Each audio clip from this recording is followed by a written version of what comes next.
Moi, j'étais complètement dingue de cette logique de il y a des gars qui vivent encore dans le désert et ils vivent sans rien, ils ont pas de maison. Il y a des gens qui arrivent à vivre juste de ce qu'ils cueillent.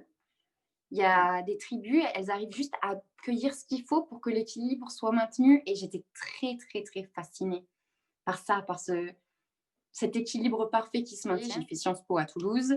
Ça a été très douloureux pour moi parce que j'avais juste l'impression d'être un extraterrestre qui ne comprenait rien.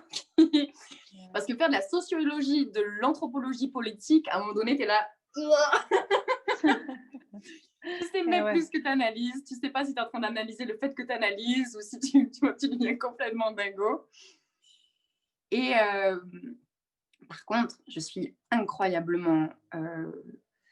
J'ai beaucoup de reconnaissance à la vie de m'avoir fait passer par ça parce que quand je vois aujourd'hui les enjeux actuels et que je vois la capacité d'analyse que m'ont donné ces études, je me dis, bon, au moins je sais que je sais prendre du recul par rapport à une information qui est donnée par une source, je sais croiser les sources, je sais remettre en question une stratégie politique en me disant, bon, bien voir un peu quelles sont mes influences autour de ce périmètre-là. Et peut-être que si j'avais été direct dans de l'humanitaire ou direct dans quelque chose de très humain, social, peut-être que j'aurais pas cette ferveur pour le sujet politique que je peux avoir aujourd'hui. Et en fait, ce qui s'est passé, c'est que j'ai eu beaucoup de chance. J'ai direct eu des jobs de dingue dans des ONG. J'ai réussi à monter mon projet et je suis allée direct en Indonésie bosser pour des ONG qui aident les communautés qui vivent dans les forêts à sauvegarder leur périmètre de vie face à des entreprises pétrolières, huile de palme, tout ce que tu veux.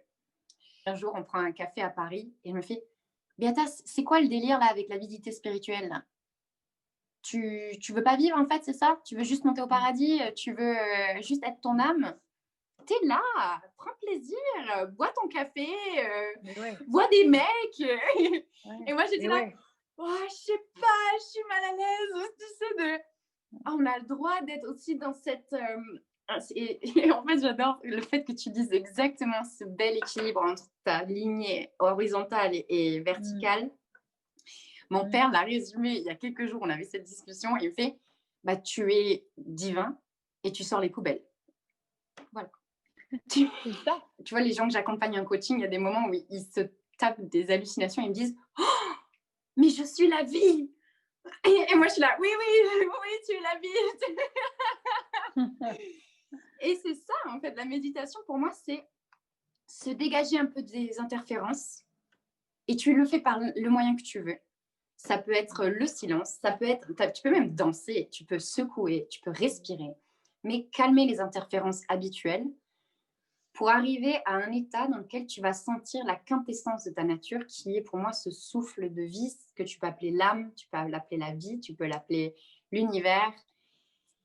Et c'est là où, tu vois, je suis pas très à l'aise de mettre des mots dessus parce que je suis sûre que tu as une conception de ce monde intérieur aussi qui dépasse les mots. Je pense que mon plus gros vœu, c'est que toute cette merde, ça passe pas là. Qu'il y ait un grand élan de lucidité sur. Mais en fait, on a le choix. En fait, on va pas laisser faire ce truc.